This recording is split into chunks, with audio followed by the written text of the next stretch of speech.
Hello and welcome to Anime Lore and Fury video. I'm Shergok, your host, and today we are going to take a closer look at the most overpowered and dangerous abilities of Undead.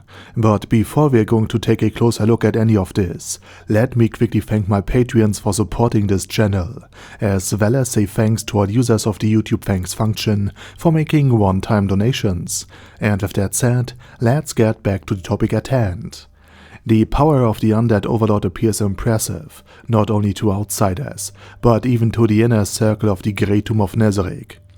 While Demiurge, Albedo and Cocytus were genuinely impressed by Ain's master plan against Sheltier, most other enemies and witnesses who survived long enough to tell the tale were above all struck by his overwhelming might.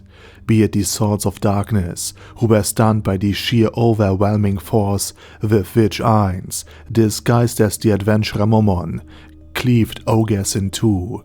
Be it the Cemetery Guard, who saw Ainz take down a giant zombie with a single strike. Or be it the entirety of the Dwarven Kingdom, whose capital was freed from dragons and Quagoa, allowing them to rebuild their homeland. The Overlord's power goes far beyond such feats though. Some of his abilities can have consequences for Nezarec's enemies, far worse than physical destruction. And so we begin with the first ability of the Overlord. A ability that is more than just a hellish torment. Mind control. Undead is capable, though at enormous mana costs, of altering the thoughts of a target at will. First, the Overlord gains a full overview of the target's mind. With the ease of a computer expert browsing a hard drive, Ainz studies and understands the thoughts, feelings and experiences that define a person. Imagine your most intimate memories, deepest fears, most heartfelt desires, your core values and beliefs, and the long path that led you to them, all being examined and eventually turned against you by the Undead Overlord of Nezarec. And when they are finally altered, you won't even notice it. For you, these new memories that Ainz implanted deep in your psyche have always been there. They feel natural and unquestionable, and you are guided in your actions and values by these fabricated experiences. And Undead has already used this ability of his in an experiment to understand the limits of controlling another's mind and to better grasp his own powers. And therefore he drastically modified the mind of the cleric Robert. There once stood firm faith in his gods and a sworn duty to fight against the vile undead. There now remains nothing but the image of a stone. This stone, this pebble, is now the center of his faith. It is unremarkable, extremely insignificant, yet for Robert it has always been his deity. He now fanatically worships and wishes to dedicate himself to its service. This mere pebble, this stone. All the devotion, loyalty and willingness to risk his life, qualities he once held for his gods, were now simply redirected by Ainz towards an object everyone else sees as nothing more than a stone, because it is one. Of course, the fact that Robert unquestioningly devotes himself to a stone is absurd to everybody, except for himself. This reveals the terrifying extent of Undead's power to control minds, turning friends into enemies, taking control of foreign leaders, or subtly manipulating memories, so that a crucial spell fails at a decisive moment.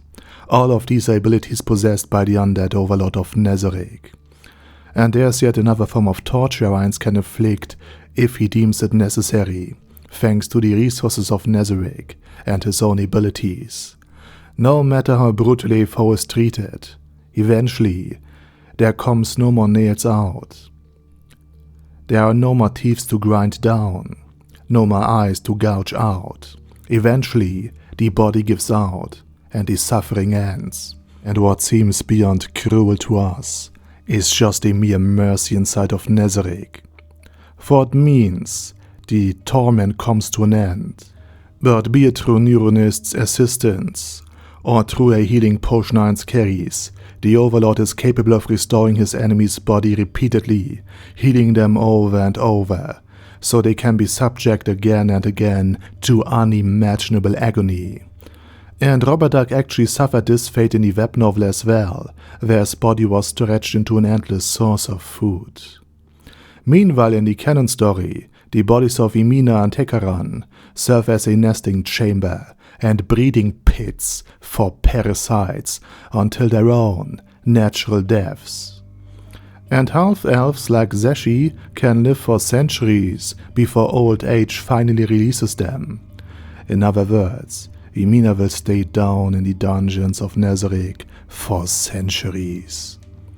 The next immeasurable power of the Sorcerer King is essentially the complete opposite of the never-ending torment he can inflict upon his enemies: time magic. Ein Solgon is fully capable of freezing his enemies in time, meaning that every muscle twitch, every reflex, every breath, every heartbeat, and every single neural impulse is halted.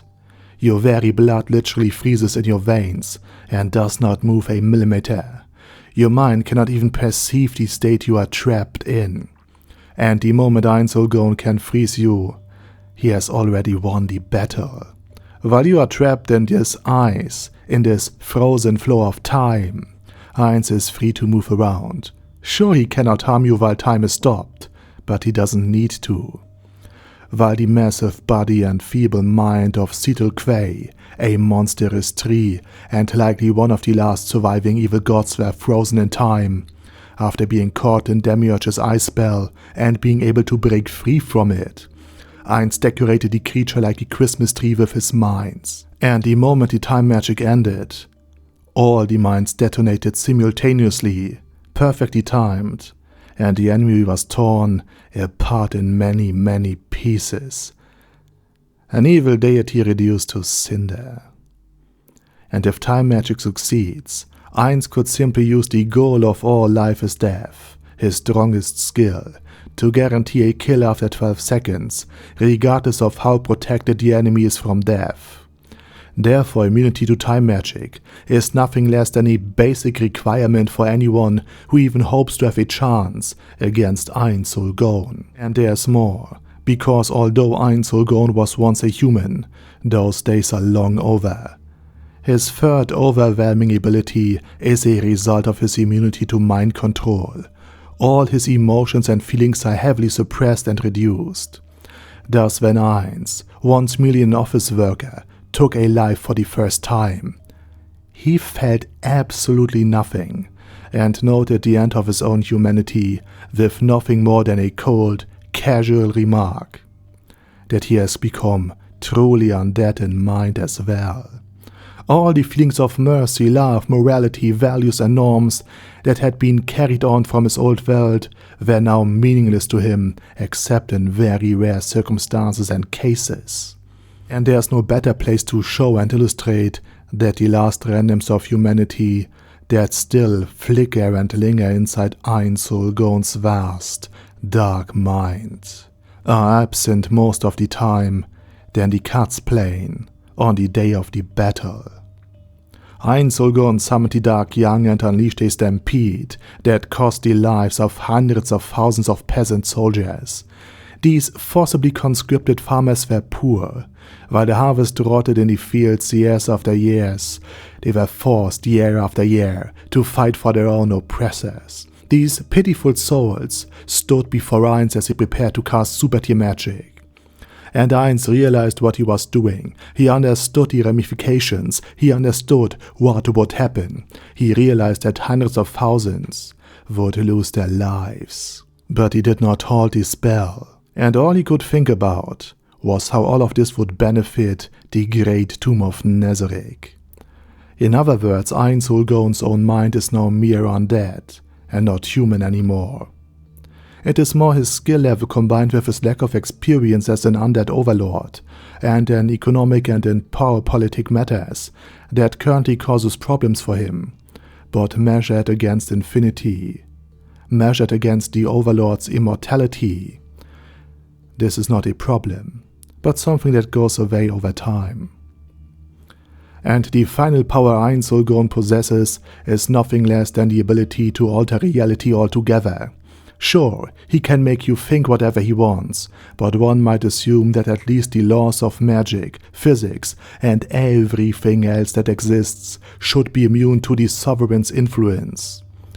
And that is true. That is why he uses world items if he wishes to alter the reality altogether.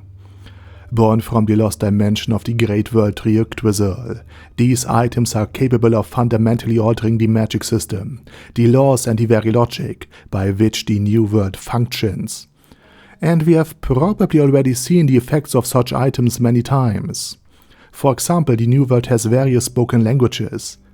Everybody speaks their own. And of course, some insects have no way to form human words. And the same applies the other way around. How should a human communicate with a serpentine being that possibly doesn't even have ears? How should fish people, the merman of Overlord, whose entire biology developed for underwater speech, communicate with land dwellers? And yet it works. But the movement of the lips and the spoken words do not match, because in reality, every language is automatically translated, enabling global cross-species communication. And yet there are still different languages and writing systems. In other words, this auto-translation did not exist since the dawn of time. And such a feature is something one would definitely know from a video game like Yggdrasil Online, and miss if it was suddenly absent. It is therefore highly likely that a world item was used to introduce this auto-translation function into the logic of the new world. Other oddities are interesting as well, because there is no air resistance in the new world when someone is traveling through it. Birds flight exist, and they are still under pressure and overpressure, which allows them to glide through the air. But when one lets objects fall or throws them through the air resistances suddenly disappear, which strongly suggests interference in the natural laws of the world. And generally speaking, there are many magical elements that did not exist in Yggdrasil Online. Utility magic, for example. Simple spells even the dumbest barbarian could learn in theory, or martial arts, combat techniques Ainz did not knew about, and only understood that they were a thing after fighting Clementine. In other words, Einzelgone with the 11 world items he possesses, deep within Nezarec, including 2 of the 20 strongest items, could very well imprint his own mark upon the new world, or even unite the old and the new world, if he so wishes. In other words, Einzelgone, an expert in PvP and making use of magical mechanics, now has the possibility to invent new rules according to which the world may function, or to alter the existing ones. And with this unsettling thought, I will end today's video. And with that said, now it's your turn. What's your opinion on the topic and on the video? Let me know it down in the comment section. And while you type, I say thank you very much for watching, thanks to all of my subscribers for the great support, and as usual, I say my special thanks to Arder Daddy Arder, ASK, Bad Guy, Bad Burrito 316, Beezer, Ben C, Brandon S, Brandon D, Brodo, Chrissy, Crowley0221, Sia, Crystal Prime, Dead Slime, Death is Mercy, Deathless Dragonlord, Demon Xenomorph 1987, Devin Downen, Ding Dong, Dinpep, Dragonlord Placido Saxophone, Duckwagon, Dunkler Krieger, Dystopia, Dystopia II, Enigmatic Unicorn, Feral Shivan, Guy with That Head, Hector Marino, Hoss, Huster, Jacob G, Jana B, Jason, J. Morris, Chromius, Kyle R, Lee K. Long, Legendarius, Lelouch wie Britannia with a Mustache, Lexus Fox, Lord Nishikian Rai, Lord Touch Me, Loverazor, Merovec, Mr. Shoes, Mr. Tweaker, Michael R, Michael Y, Nope, Oh Hell No, Normal Toad, O'Kill, Overlord General Gasper, Paddy Pantom, Personage, Ruru, Primus11, Rhinomere, Kyone Karakos P, Shergox's Daddy, Shadow Lightning Wolf, Shrine Keeper, Sir Axolotl, Super Tier Magic Batista Bomb, Supreme Cheese, Staris, Ted, Texas Deer, The Orc Warboss, Rock Ed Smasher, T.E. Wang, The Shockeye, Vegito27, Venture Fanatic, Wilhelm, Zinukai, and Zonagon. Thanks, guys. Anyway, have a nice day, and I see you soon on my next video.